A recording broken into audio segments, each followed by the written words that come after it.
So we're going to start with grammar on page 61. So go ahead and turn to page 61 in your grammar book.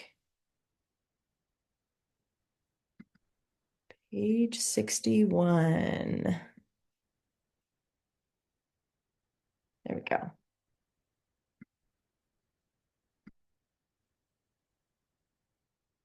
'61. Did you find the page? Got it? Okay, good. We are going to talk about verbs.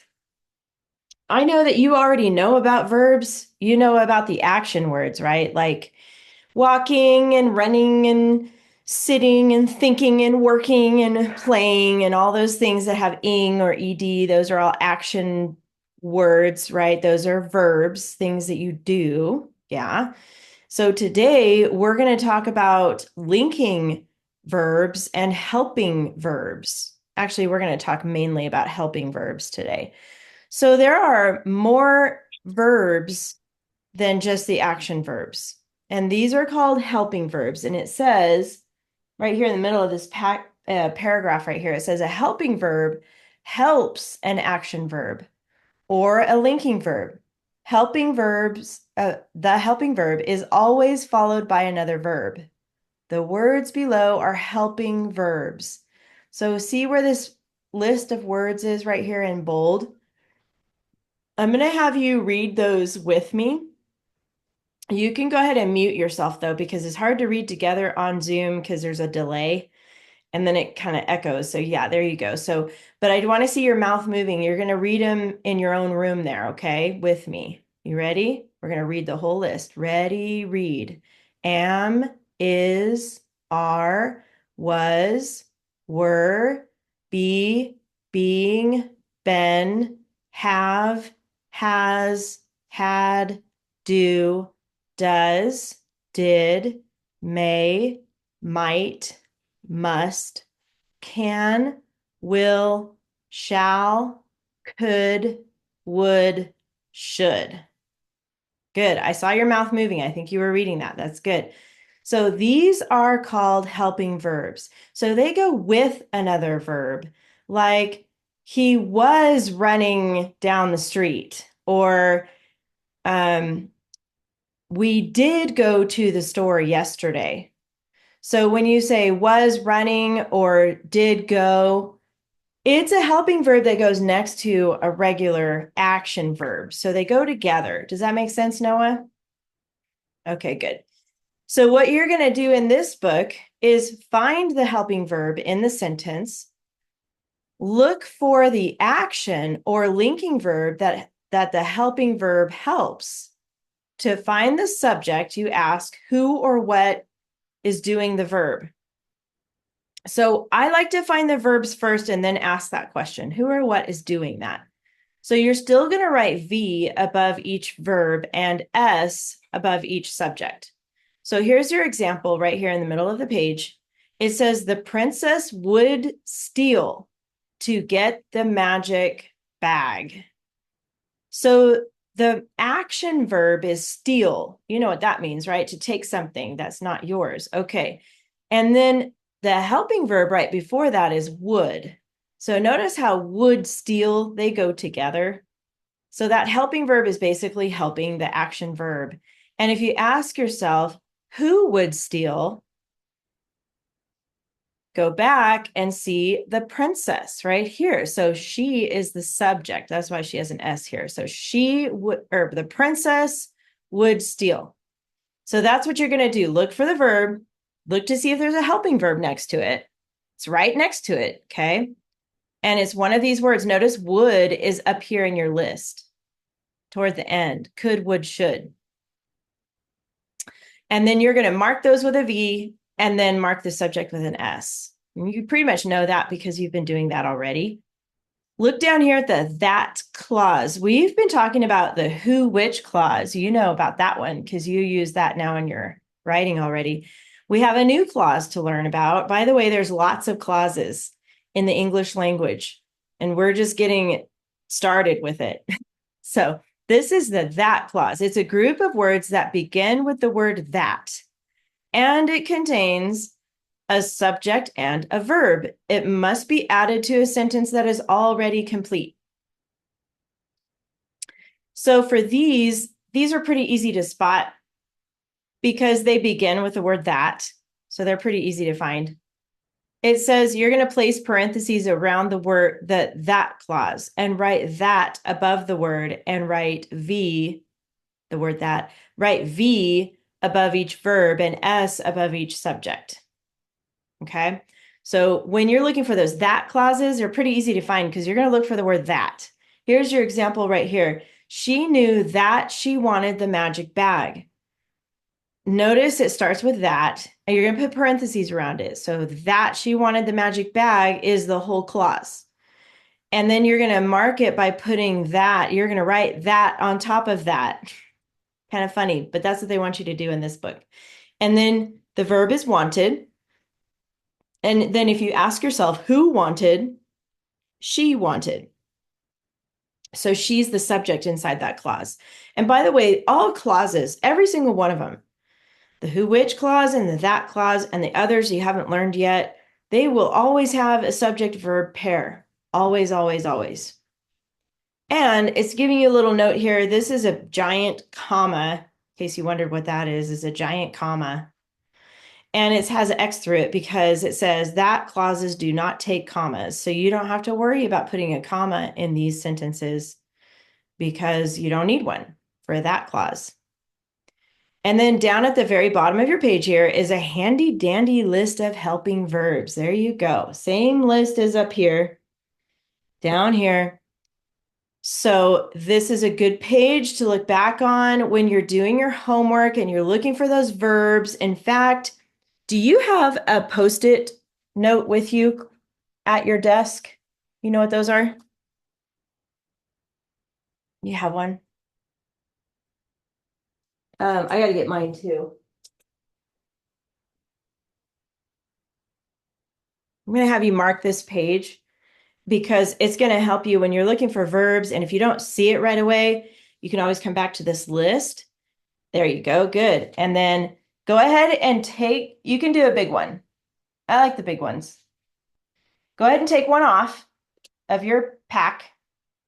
And I want you to stick it upside down on your page like this, somewhere in the middle of the page, because you're just going to write on it. So stick it so the sticky part's down on your page.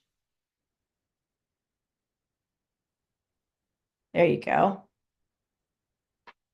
Stick it so it's like upside down. So the part that's not sticky is up.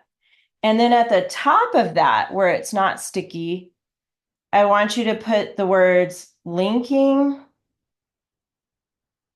verbs like that. Put an S on there.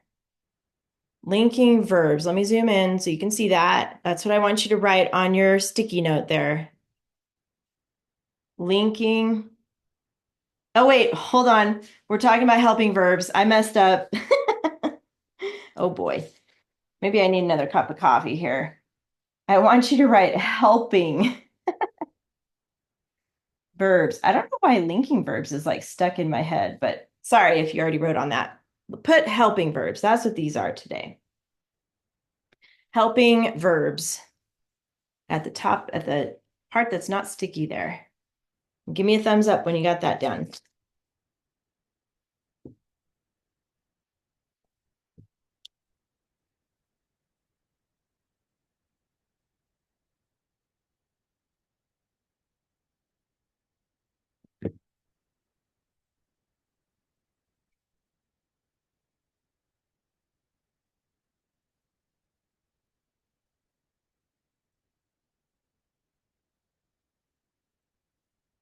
Got it? Thumbs up? Good. Now you're going to stick it. Let me zoom out so you can see what I'm doing here. You're going to stick it at the top of your page here so that the words are sticking out past the page. It's okay if you cover up some words on the page here. That's okay. But see how it's going past the top of my page like that? I want you to stick it there. And that way, when you're doing your homework later this week, and if you need to go back and look at that list right here, It's here and at the bottom of your page. Then you can go back to this Post-it note. It's easy to find, okay? Good job, Noah. Let's turn the page. And we're going to go to the practice page now. This is page 63.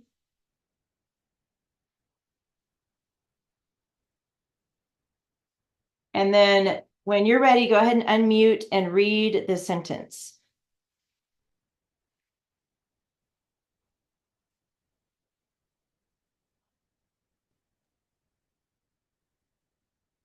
The second soldier remembered that he had told the story of the bag to the princess. Okay, good. Nice reading.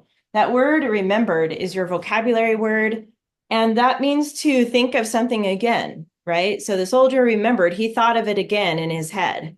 That's what remembered means. So go ahead and put a check there. And then you know what to do with the articles. Go ahead and find those by yourself. There's 4 of them.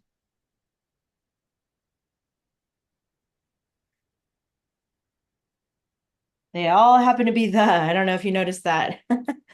The.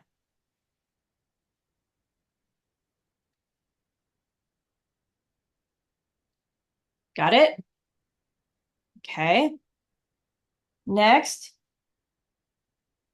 is the nouns. There's 4 of them. Can you tell me where the 4 nouns are? Soldier, Good, princess, good, bag, good. story. Yes, awesome. That was really good, Noah. Check on that. There's 1 pronoun. Do you see where the pronoun is? Remember what those are? Did you say it? What was the word? I missed it. He. There you go. For some reason, it didn't come through. And 1 adjective.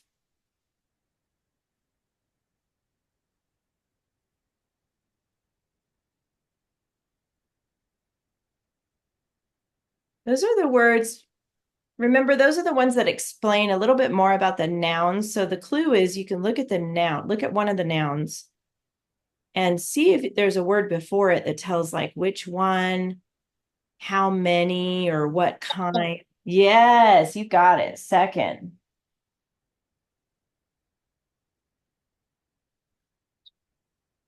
Okay.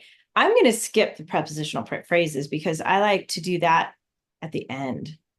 So I'm going to skip that one for a second.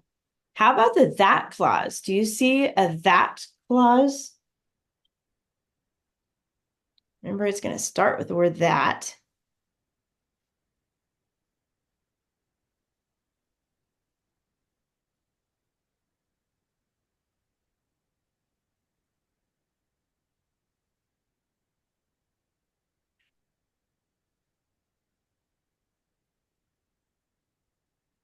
Uh-oh, all of a sudden I can't hear you. Are you saying something? No? Okay. Do you see the word that? Yeah. Okay. So that's your clue. It starts there. That's the that clause. So remember how to do parentheses? You're going to do a mark like that, kind of like a wide C or something. You know, that's a parentheses. You're going to put it right next to the word that. So the whole clause goes all the way to the end of the sentence. So it's going to be that he had told the story of the bag to the princess.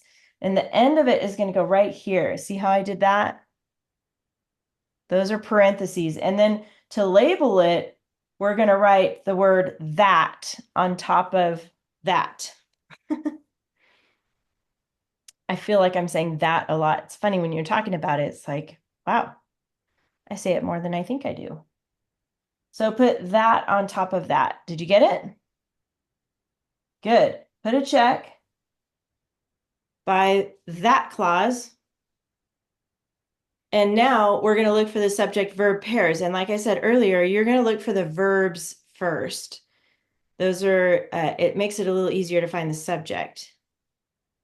So, do you see the verbs? Some of them are going to be action verbs and some might be, or one of them is a helping verb. Told. Told is a verb. Good. What else?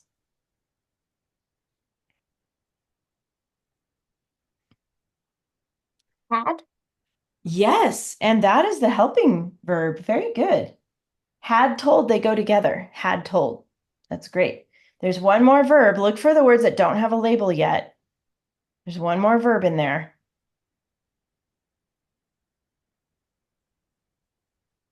The. No, we already labeled that one. That's an article, right? Yeah. It has an ed at the end. That's another clue. Remembered. Yes, there you go. That's a verb because that's something you do, right? When you remember, you're thinking about something and you're doing that. Okay, so notice there's a verb inside the that clause that we put the parentheses around, and there's a verb in the part of a sentence before that part. So both of those sets of verbs are going to have a subject. So let's look at the verb remembered first. And do you remember the questions to ask yourself to find the subject? Remember what we ask? No. Okay. You ask who or what. So you can say, who remembered? And look at the sentence, and who is it that remembered something? Looking back. The soldier. Yes, it's the soldier who remembered. So the soldier is going to be the subject. We're going to put S on top of the N because that symbolizes the subject. These are the only ones that have two labels. They'll have a noun or a pronoun and a subject. That's the only time there's two of them on there. But look at the that clause, okay? Inside the parentheses, now you have had told is your verb, the two verbs together, had told. And now ask yourself in your head, who had told?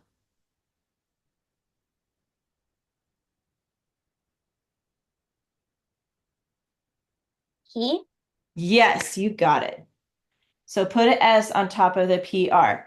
And I'm glad you picked a word that was there because that's what you do. You look for a word that tells who had told, he had told. So that's the subject. Very good, Noah. Check that. And now we're down to the prepositional phrases. I see only two words that don't have a label yet. They're little words. That's going to be the preposition, and then see if you can figure out what the whole phrase is. For prepositional phrases. Yes. So there's two words there that don't have a label yet. Look at one of them. Let's start with that. Do you see a word that does not have a label on it? Of. Of, there you go. That's a preposition. So remember the prepositional phrase goes all the way to the noun. So what do you think the phrase is? It's going to start with of. What's the whole phrase? I know what both of them are. Oh, you do? Okay, go ahead and tell me then. Of the bag and Yes.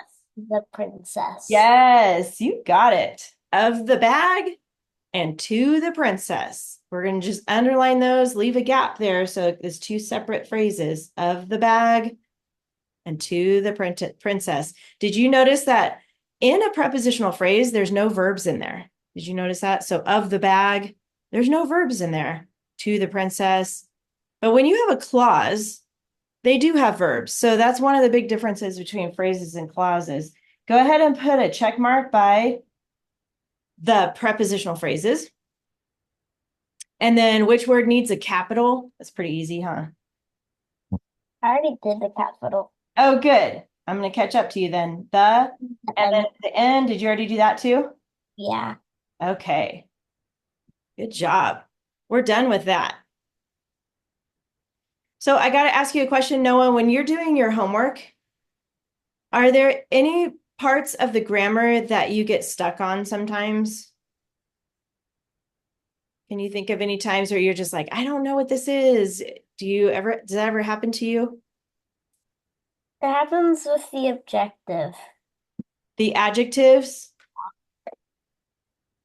is that what you mean? Yeah. Yeah. So what I want you to do is let's put a note in here. This is just a note for you to use later. I want you to put down here in this blank space, ADJ, and then an equal sign. Okay. You're not the only one that gets stuck on these. These are adjectives.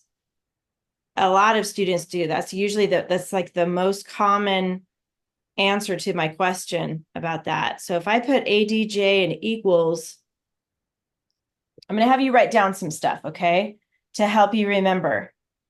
So you're going to ask which one. I'm going to write these down and you can copy, okay? It's kind of nice that you're the only one in here because you can take your time copying this. These are the three questions I want you to try to remember when you're thinking of an adjective. You're going to look for which one, what kind, and how many. And if you can answer one of those questions in the sentence, then that will help you find the adjective. So it would be really good to remember or to memorize that. Which one, what kind, or how many?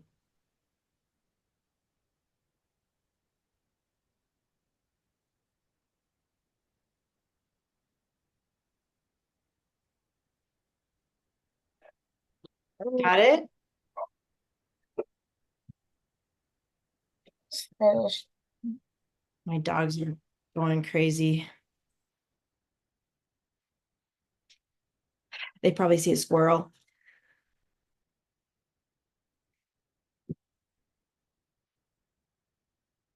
Got it?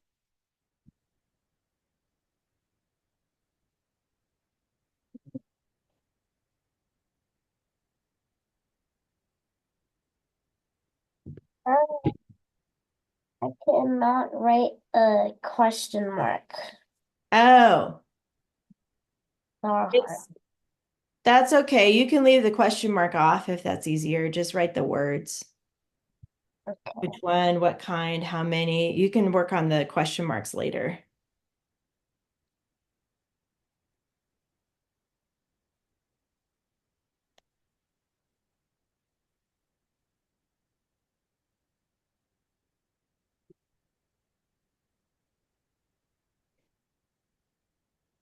That should help you with your finding your adjectives, though.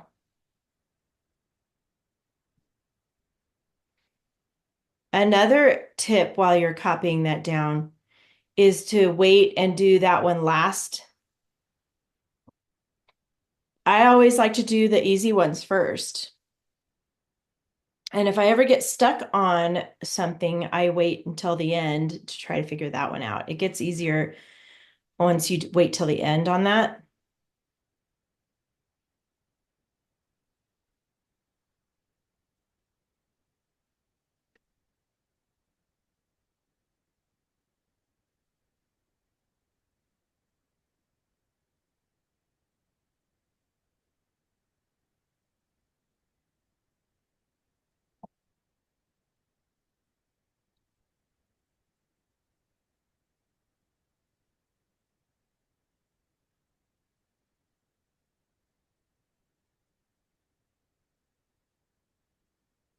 That Good.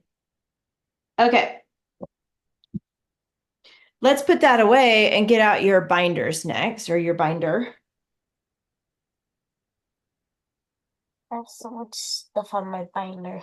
Do you have a bunch of stuff in the front pocket? No, I think all it's out of it.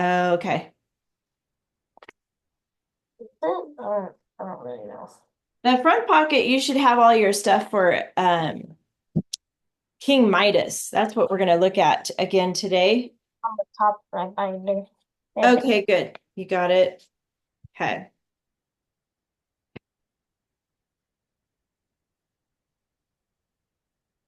I want you to get this out too. This is your story sequence chart. We worked on this last week. This? Yep, that's it. Yep. So remember how we talked about we're doing things a little bit differently this time because we're talking about a story and we still have a keyword outline in here because we're still using 3 keywords and numbers and symbols and abbreviations. Those are free, but we're not looking at every sentence anymore. Did you notice that? We're kind of looking more at the sequence of the story. Remember last week when I talked to you about Kung Fu Panda? Yeah. And how I was telling you the opening scene on the original one, the first one, he's like playing in his bedroom with his action figures. And we're getting to know the characters at the beginning of the movie. And that's true for when you're reading a book or a story. Usually the book or story or movie starts with the characters in the setting. And that's what you wrote about, this first paragraph. I saw your paragraph this morning that you wrote. You did a great job, Noah. I was impressed. So I noticed you typed it too. Do you like typing it? Yeah. You did a great job. So, and what you did was tell about who the characters are and where they are in the story. So now we're going to work on the next 2 boxes this week, okay? So after we introduce the characters and setting, and we talk about who and where they are, did you know that every good story has a problem in it?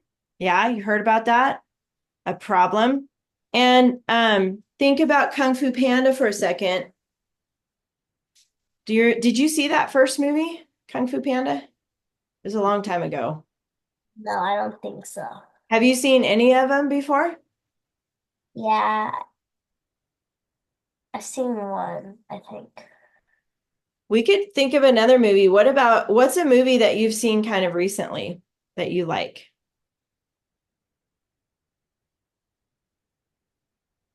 Like, did you ever see the Mario one? I know it still was probably a while ago, but Mario Brothers? Mario Brothers, did you see that movie? I watched it on Peacock for free, I think. Yeah. Okay, so think about that movie. Can you think of a problem that they had in the movie that they were trying to solve? Did they Yeah, have Bowser. Bowser? He's always a problem, huh? He's the bad guy. And isn't he like trying to take over? He's trying to take charge. And yeah. So it's like that with Kung Fu Panda too. I don't know if you remember the I think there's a couple of different bad guys in there, but the one I'm thinking of is like a giant uh tiger, I think, or It's Kylie. Yes, that's right. And he's trying to take over the city. He wants all the power, right? He wants to control. And the only way to defeat him was to fight him, right? It was kung fu fighting. That's why it was called Kung Fu Panda, right? And so they had to battle him. They had to fight him and do kung fu with him to try to stop him. Remember that part? yeah. So in this box right here, the middle part of the story is usually, I'm going to have you write kind of small over to the side here, conflict, and then you're going to do slash and then problem. And then you're going to write the question word what, and I'll wait till you write that down. But the conflict, and I'll just keep talking while you're writing, you just keep writing there. Conflict is when there's a fight or an argument or some kind of a problem between 2 characters. And then problem, it could be like in a different story, it could be that one of the characters gets lost and has to try to find his way back home or something like that. And they've done a lot of stories about that. So when you're thinking of the conflict and problem in a story, something's wrong in the story or movie, and the rest of the movie is how they're going to fix that problem. Every good story has a problem. And I know it sounds weird, but it's kind of like it gets you interested in watching it because you want to know how are they going to solve this problem, right? So that leads into the last box. Like I said, if there's a problem in the story, how are they going to solve the problem? That's what's going to happen at the end, right? And usually when we watch a movie or something, it's a happy ending, like the good guy beats the bad guy and wins, and so there's a happy ending to it, right? Those are the kind of stories I like to read and movies that I like to watch. But there's a word I want you to put down here in the third box, right next to that red line. It's called climax. Have you ever heard that word climax before? Remember that word? Yeah. Okay, good. And then I want you to put slash resolution. It's a big word. Resolution. I know those are big words. If you have to use more than one line, that's okay.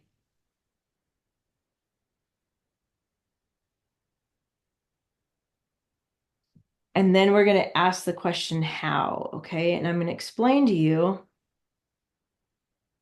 what climax means because that's a word we don't use very often, but it's really good to understand what it means.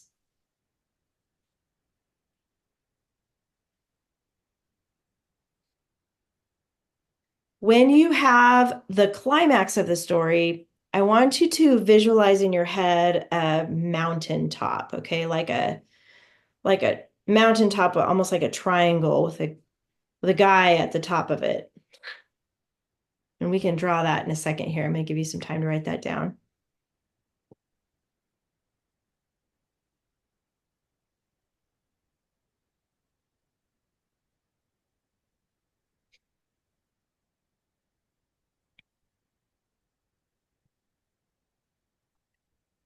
Let me know when you got that, okay?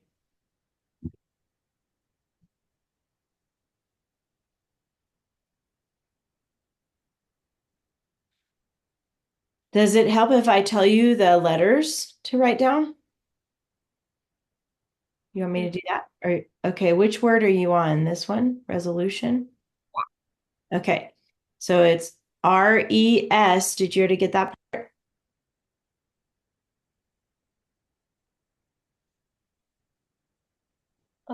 RES.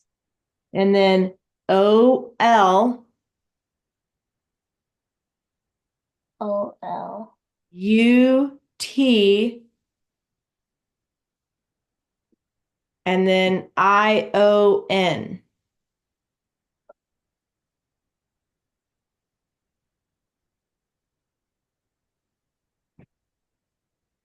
And then under that, you're going to put the word how, and how is HOW.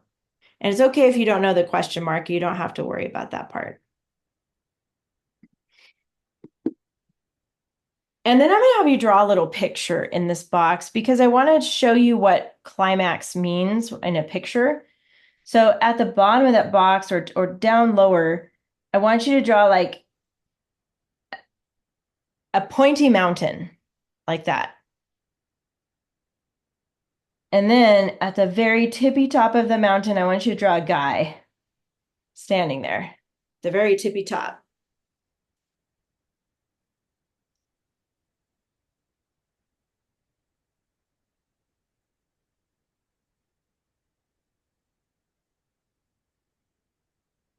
And then at the bottom of this pointy mountain on this side, I want you to draw like a fluffy cloud or a fluffy cotton ball, something like that.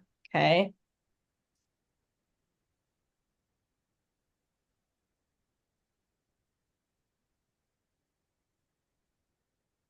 And then on this side of the mountain, you're going to draw like spikes, spiky like that. So you got spikes on one side, you got a fluffy cloud on the other side. And the climax is that part of the story where you don't know how it's going to work out for the characters. like in Kung Fu Panda, if you remember the first one, he's battling Kai Li. Kai Li is beating up Po pretty bad. He's punching him, he's kicking him, and then Poe's like flying across the city. I mean, he's getting beat up really bad, right? And it's that part of the movie where you're worried a little bit about the character. Like, you don't know if Poe's going to die or what's going to happen. You kind of get a little worried. Like, you're so wrapped up in it. Maybe you're sitting at the edge of your seat and you're watching. And you're like, oh my gosh, no, I don't want Poe to die. Not Poe, right? Because he's getting beat up. But then suddenly in that movie, remember how Poe, all of a sudden he realizes he has the power, that special power. It was like called the wushu pinky hold or something like that. You remember that part? And he just moved his pinky and he says skadoosh. You remember that? Skadoosh. All right. And then when he realizes he has that power and he does that with his pinky, the whole, like, all the bad guys, especially the main bad guy, they all fall down. It's like he just totally took over and they didn't have any power anymore. So he wins, right? So I want you with this picture here, draw an arrow down that way and draw an arrow down this way. So the climax is the point where this person, this character, whoever that is either going to go this way and it's going to be a bad ending for him, right?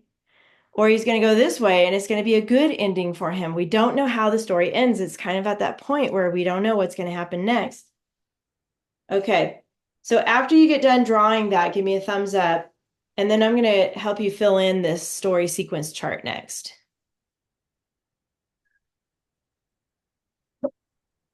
Did you get it?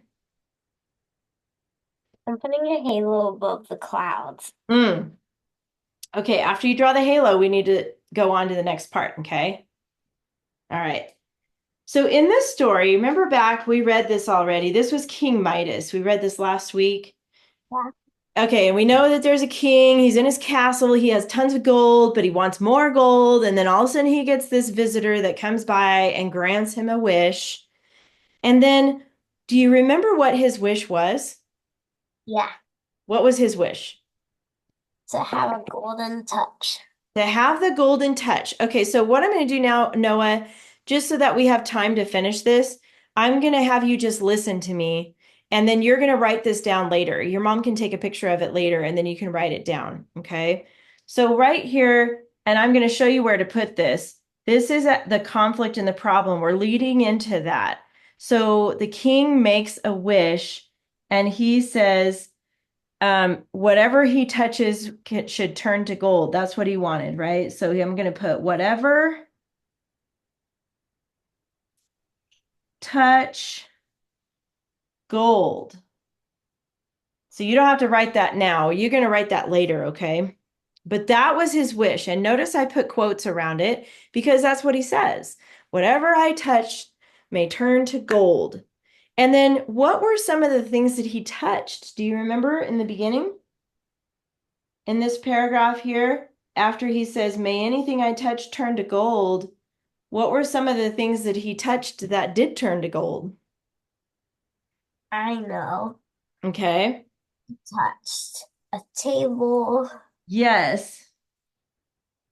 a chair, A chair a rug, and a rug and his bed.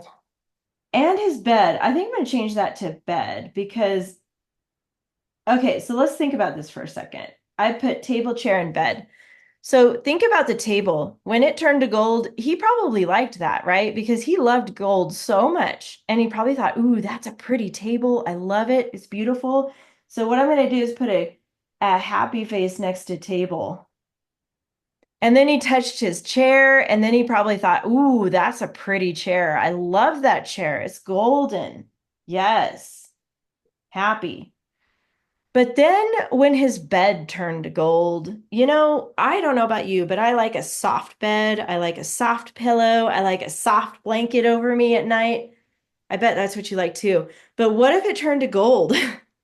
Gold is hard, right? It's like a If you had a blanket, um, on you and then you touched it, they would probably just smash you.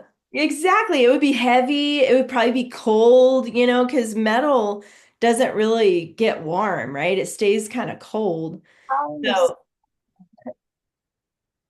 yeah, I don't think he was happy about that. I'm gonna put a sad face next to the word bed. So we've got table happy, chair happy, bed not happy, right? He's thinking, uh-oh, well, I love gold, but now I'm not gonna be able to sleep very good tonight because of my bed. And then what else started to turn gold after that? After the rug and his bed, then what? maybe flowers? Flowers and what else? Uh, Food?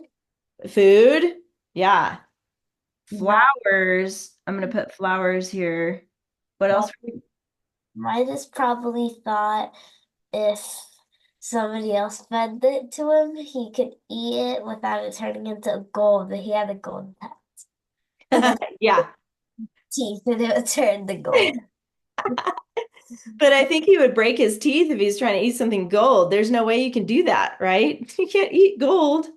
Well, yeah, but what if he turned his teeth into gold? He could have done that. He could have done that, but I don't even think with golden teeth that he could eat gold, right? The I don't think so. That would be a little frustrating after a while. Like if you're really hungry and you want to eat this big juicy cheeseburger and you got it in your hands and all of a sudden it just turns to gold and you're like, I'm hungry. I really wanted to eat that. So he realized, I think he's starting to realize, I put sad faces here because he didn't like that the flowers didn't have the color and smell anymore. And then the food he couldn't eat anymore. But then the worst of all happened. What was the worst thing that happened? Remember after that? his daughter. Yes, his daughter. She came in to give him a hug. And then she turned into a statue. That's the worst of all of them because he really loves his daughter, right? Maybe he should just run away. I know. It's like everything was going bad for him. So I'm gonna put daughter here because she turned to a gold statue. And I'm gonna put statue. And then I'm gonna put no in big letters, right? Okay, so notice how all of these things, it starts out okay. Whatever I touched turned to gold, but then, and the table was nice, and the chair was nice, and the bed was like, oh, I don't know if I like a golden bed. And oh, I don't know if I like golden flowers or golden food. Oh, but I really don't want my daughter turning into gold. You see how this is his problem here. This is what we're talking about. This became the king's problem. Okay. And then the climax. This is the part we're going to come to next. Remember this guy, he's either going to go this way and it's going to be a bad ending, or it's going to go this way and it'll be a good ending. So for King Midas, if he goes this way, he'll never see his daughter again, right? That's a bad ending. But if he goes this way, maybe something will happen and he can get rid of that golden touch and it'll be okay. And that is what happened, right?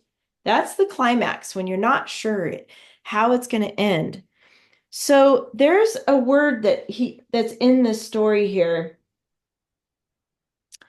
at the end, like at the bottom of this page, actually, on page 49 at the very bottom. It says King Midas was desperate to be rid of this golden touch. And then it says what's this word right here? Do you know this one? Repented? Repented. Do you know what repented means? You heard that word before? Like, I know what it means. Yeah, I know it. It's hard to explain it. Well, it means like when you know you did something wrong and you're sorry about it and you decide you're not going to do that anymore, right? So this is the point where he repented of his greed, meaning he realized that being greedy was wrong. And then he was sorry for being greedy and he wanted to not be greedy anymore because as soon as his daughter turned into a statue, he realized it's not worth it. It's not worth having the magic touch, right? The golden touch. So he repented and he was thinking, I don't want to do that anymore. I want to have my daughter back. So he repented of his greed. So I'm going to put repented greed, and then I'm going to put sorry. He was sorry that he was greedy, right? So this is the part where it's starting to get resolved now. So his problem is he has the golden touch. Everything he touches turns to gold. And now he's realizing, I don't want that anymore. I'm sorry that I was so greedy. I want to not have this wish, this magic anymore. So who came back? Let's turn to the back of that page. This is where the picture of him is with his daughter. Who came back to help him? You remember? It's actually at the bottom of 49 right here after that sentence. A strange visitor? Yeah, that strange visitor that gave him the magic power came back. And it says he had mercy on him. Mercy just means like he felt sorry for him, right? And then what does he tell King Midas to do to get rid of the touch? What does he tell him to do? Wash your hands in the river. Pactolus. Yes. Okay. So this strange visitor, he comes back. So I'm going to put here strange visitor. And the strange visitor now says, wash your hands in the river. I'm going to keep going on number 2 here. This was the river Pactolus. I'm going to put the name of the river here. And then what happened when he went to the river and washed his hands? What happened to the gold? It went into the water. Yeah, it like came out from his hands, right? So I'm going to put gold and an arrow and the water. It came out into the water, right? He put his hands in the water and all of a sudden the light came out from his hands. It's a pretend story, right? It's a fantasy. But that's what happened. He told him, go wash your hands in the river Pactolus and the gold will come out. And it did. And then was the touch gone after that? Yeah. Everything came back to normal after that, right? Remember how it says he picked up a rock and it stayed a rock? So the golden touch was gone. So everything became normal. And I'm going to put normal here. And then I'm going to put, because the best thing about it was his daughter was not a statue anymore. His daughter was okay running and laughing, right? Daughter.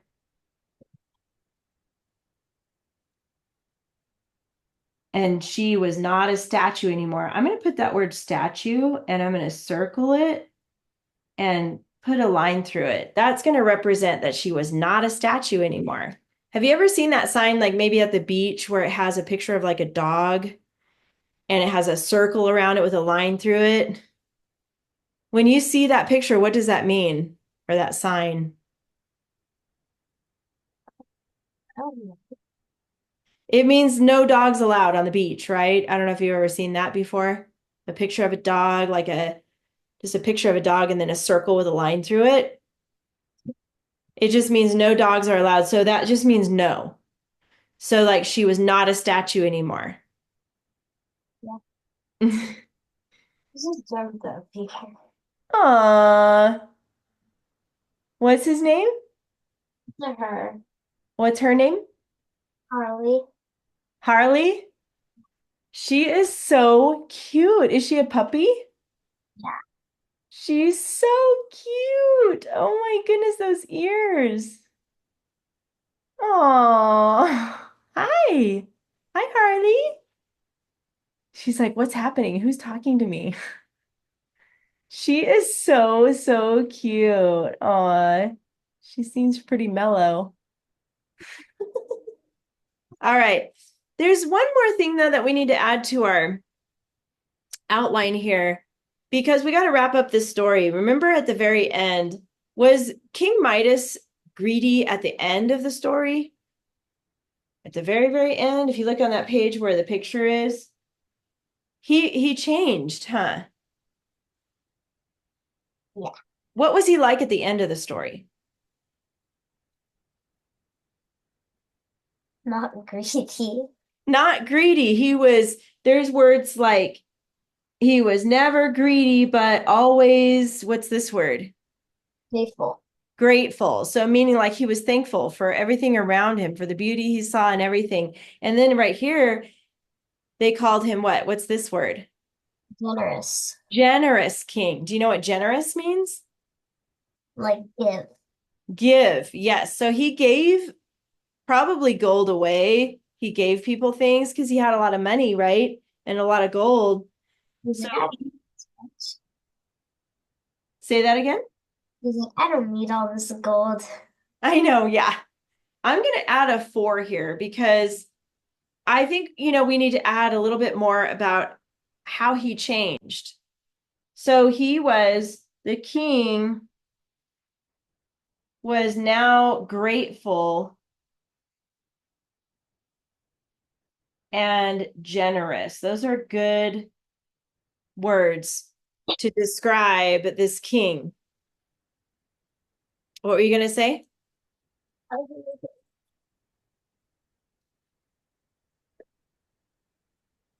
My pencil fell on the floor. Oh, okay. All right, so look what we did. We finished this story sequence chart. We've got it ready now for you to write paragraph 2 and paragraph 3. So that's going to be your homework this week. And I recommend getting your homework done before Monday.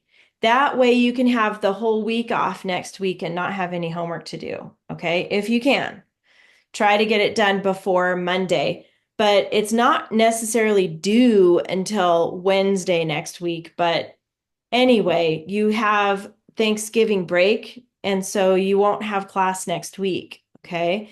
And you won't have homework after that. So this is your homework for this week. And then next week you don't have any homework. Does that make sense? Yeah. And I Okay. don't And you're just going to write these two paragraphs here. So look at your checklist with me really quick. This is going to be page 51. It should be in your front pocket. See if you can find that checklist. it's right here. Okay, good.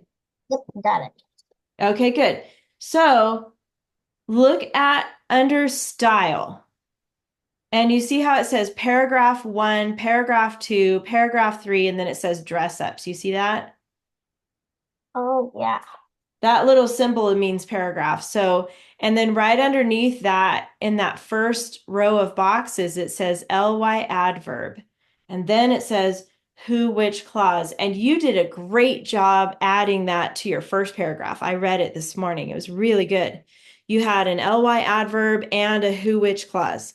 So, Noah, this week when you do paragraphs 2 and 3, make sure you do an ly adverb and a who which clause for paragraph 2, and an ly adverb and a who which clause for paragraph 3. Does that make sense? Yeah. You're going to add those to each of your paragraphs. And then when you're all done writing your third paragraph, that's when you get to pick a title. because you're going to give your story a new title. Does that make sense? Yeah. Okay, and the title rule is here. Let's look at that really quick. It's the third box down. It says title centered and repeats 1 to 3 key words from final sentence. See that right there? So whenever you're done with your last sentence, and it's going to be something about the king being generous and grateful, you're going to pick 1 or 2 or 3 words from the last sentence and make your title. It's going to be different than just King Midas. You're going to change the title. Okay? Say that again. Okay. Oh, you got it. Okay. So that's it. You're going to write paragraphs 2 and 3 this week and use that checklist. You did great today, Noah. It's kind of fun having you all to myself today. I'm going to stop the recording real